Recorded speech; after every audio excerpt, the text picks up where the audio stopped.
Hi guys, thanks for tuning in. For today's review, we're going to take a look at the MAFEX number 33 Harley Quinn action figure from the Suicide Squad.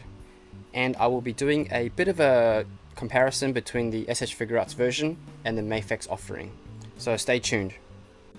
And here's the packaging for Mafex Harley Quinn. Packaging I think is quite nice. The window in the front is really big so you can see everything inside the packaging. However, it also kind of shows you how much free space there is. So there's a lot of wasted space in this packaging, so it could have been made a lot smaller, I think. But the photograph on the front is nice. Nice photo and artwork on the back, on the side, and lots of nice action poses and optional head photos of the figure in the back. And on this side, you've got a photo of the figure, Suicide Squad up here, and on the top, you've got the window that wraps around a little bit. Suicide Squad logo, and on the bottom some warning labels and company details. And let's just get this guy open now.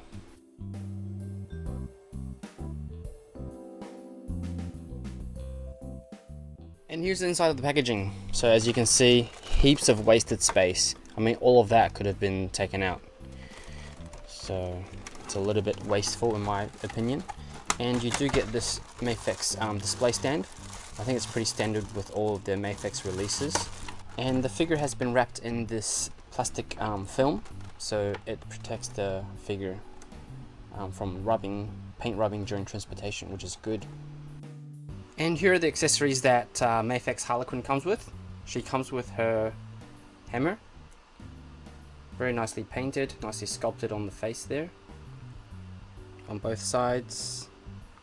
And it is a bit thin, but it feels pretty solid. And here is her bat, very nicely detailed with all that tempo print detail there. Nicely painted here on the handle as well. Nice sculpting of the leather wrapping. And I don't think it comes apart, so it's just one piece here. And she also gets her handgun, revolver. Again, nicely painted, well sculpted. You can see the little gold paint detail there, and also on the handle, so that's really nice. And she gets one optional face, and this is like the kind of joyful laughing face, which is kind of cool. It's very nicely sculpted, very nicely painted, and yeah, it's actually really pretty. Very nice. And for her hands, she gets 5 optional hands. So for her left hand, she gets the gun holding hand with the trigger finger. She gets the same for the right hand. So she gets left and right trigger holding hands, although she only has one gun. She gets the hammer holding hand for both left and right, and that's how it looks. And she also gets, oh actually, coming back to this hand, I think this one also works for the bat. But because the bat is one piece, you have to kind of get it through the thumbs and around the hand. So I'm not going to try and do this on camera because it's a little bit tricky.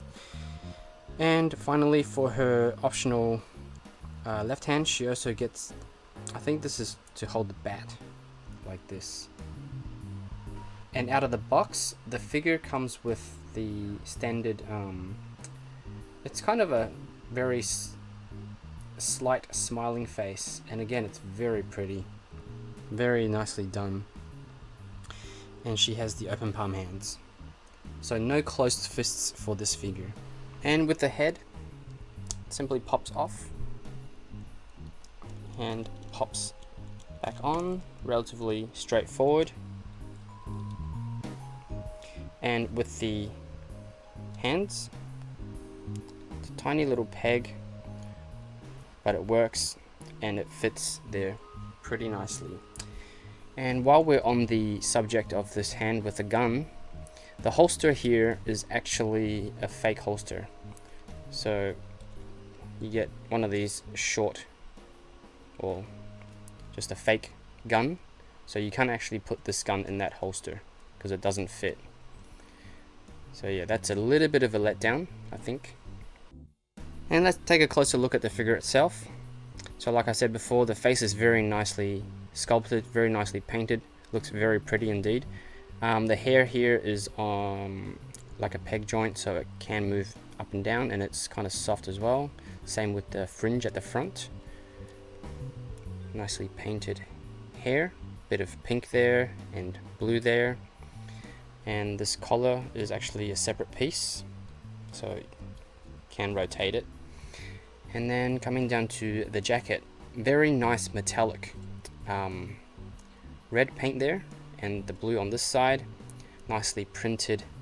At the back here you can see property of Joker, very nice, and this is like a soft material, so it can bend and flex. Nice bracelets here, and this again is a separate piece which rotates around that ball joint. Same on this side. Very nicely painted detail, honestly very nicely done. And on the shirt, nice print job, good matte finish to contrast against the jacket. Nice texture on the pants. Belt is a separate piece, and the gun holster is stuck on her torso, but it is kind of soft, so you can move it around. And very nice stocking texture on the legs, well painted tattoos, and there's a little bit of shading going on in the joints, which is really good, and up here as well, a little bit of shading for the legs, and down to her legs, her feet, nicely painted boots. A little bit messy down here, but I don't really notice it since it's like the bottom of the figure. But overall it's not too bad. And just have a quick look at the back. She even has the back tattoo here, you can see, and it goes under the shirt. So that's really good attention to detail here. And here she is compared to S.H.Figuarts and DC Multiverse. So obviously the DC Multiverse is pretty rubbish compared to the other two. So I'll get this one out of the shot for now. And let's have a look at these two side by side. So first off, you will notice the massive size difference. So the Mafex one stands almost a head taller. So she is quite a lot bigger in terms of scale. In terms of sculpt, I think the S.H.Figuarts has a more realistic face. This one looks a lot more like the actress Margot Robbie. But I actually prefer this face. It's prettier, it's more anime style, and I kind of like that. Everything is a little bit more smoother, the paint application, than the Bandai face printing technology. In terms of the finish, the print here on the Bandai version looks a little bit more detailed, but I do like that the Mafex version has glossier paint for the jacket. So this one actually looks like, the vinyl jackets that you get, whereas this one's a little bit flat. So you can see the difference in the finish of the jacket. And coming down to the belt, the Bandai's one is fully sculpted in, whereas the Mafex one is one separate piece. So I guess that's kind of good. The stocking is also much nicer in terms of texture than the Bandai one. And the tattoo is a lot more pronounced and more visible on the Mafex one than the Bandai one. And also the paint is a lot nicer on the Mafex one as well.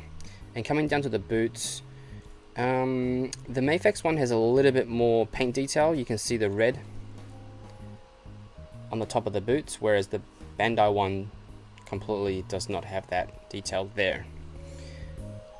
And then, let's spin around to the back. The paint job on the jacket, the print detail, I think the Mafex one edges out Bandai's one by a little bit, because it just looks a lot more clear. And also you can see there's a lot more paint detail going on in the jacket. You can see down here near the elastic there is gold trim painted, whereas the Bandai one is just flat red. And also texture on the pants on the Mafex one compared to no texture on the Bandai version. So yeah, each of them have their pros and cons. It's more of a personal choice, but I think there is one feature that I really like about Bandai's one, and that is the gun actually fits into the holster. And let's have a look at the other two faces, comparing the Bandai version here versus the Mafex. So they both come with like this semi-smiling face. Again, the Bandai one is more of a realistic sculpt based on the actress, whereas the Mafex one is a bit more anime style. It's very smooth and the features are kind of rounder than the Bandai one. But with the Bandai one, you do get one more face, which is a little bit more of a different smirky, smiling face. So with the Bandai one, you get 3 heads. With the Mafex one, you get 2 heads. And a quick comparison between the bats. So the Bandai one is pretty straightforward. It's got good night written up here, but that's about it. So no other print detail on the back here, but it does have really nice shading on the top and the bottom. Whereas the Mafex one, it's a little bit lighter in color. It's got the good night written there as well, but it's also got all this other print detail. So definitely this one wins it for me in terms of detailing. The Mafex one does come with this hammer, and the Bandai one does not. And now for articulation. So the head can look up that far and look down that far. So pretty good range there. It's got side to side tilt, full rotation, and the hair can move up and down and around, so that's good. And for the shoulders, she can lift up her arm that high, down that far, and all the way around. And there's a little bit of butterfly action back and forth. Double jointed elbows, so it gives her really good bend there. And no bicep swivels. And she has pin and hinge wrist, so in and out and all the way around. And coming down to her diaphragm, she can crunch that far forward, extend that far back, and she also has side to side range, so that's quite good. And for her waist, she does have, I think it's on a ball joint, so a bit of crunch there as well, tiny bit of side to side, and not too much in terms of swivel, because the sculpting of the body kind of stops the swiveling. And I did forget to mention she has tattoos on the front here as well, and it's really nice and crisp and quite nice. And coming down to her hips, she does have the hip extension, so she can extend her feet down that far, and the pants are soft, so they will move out of the way for articulation, so she can do that much of a split. She can kick forward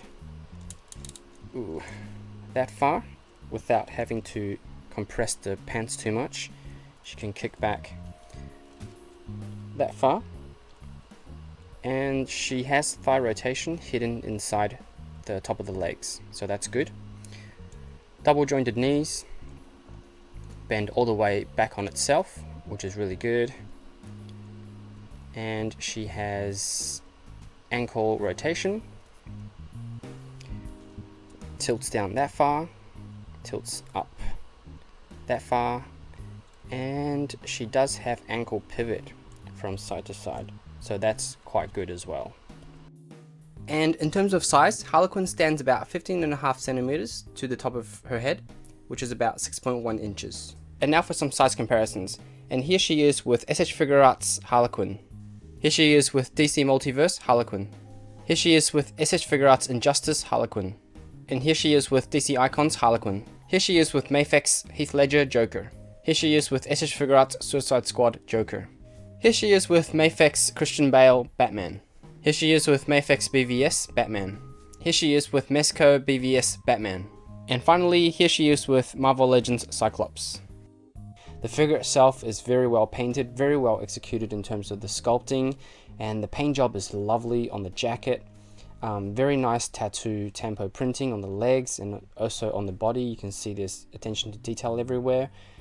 And the joints are quite solid, so nothing's kind of wanting to fall off or pop off. So that's really good. So the question is, of course, which one's better? If you compare the Mafex to the S.H.Figuarts. S.H.Figuarts obviously is a lot smaller, so she fits in really nicely with all of the other S.H.Figuarts figures, obviously, and also if you like, you know, cross universe stuff, she fits in really well with Marvel stuff as well. So it's really, I think, comes down to a question of scale. Do you want a slightly larger figure that goes well with mainly Mafex, other Mafex figures, but it can also work with Marvel Legends, or do you want something a little bit on the smaller side that fits in with the rest of your S.H.Figuarts line? Personally, I prefer I can't believe I'm going to say this, but I prefer the Mafex version over the S.H.Figuarts. The Mafex has just, you know, it's got a lot more color, it's got a lot more texture going on, and a lot more detail in the figure itself. The only thing I don't like is the fake holster. Everything else is perfect on this figure. She looks really good with the Mafex and also the Mezco BVS Batmans, so that's a real bonus. So in summary, my favorite version of the two is definitely the Mafex version, but if you are already down the path of the S.H.Figuarts scale, then definitely go with her. You can't go wrong with either, they're both great figures. And yeah, so that's my review. I hope you guys enjoyed it, and thanks again for watching, and please don't forget to subscribe, and I'll see you guys next time for another toy review.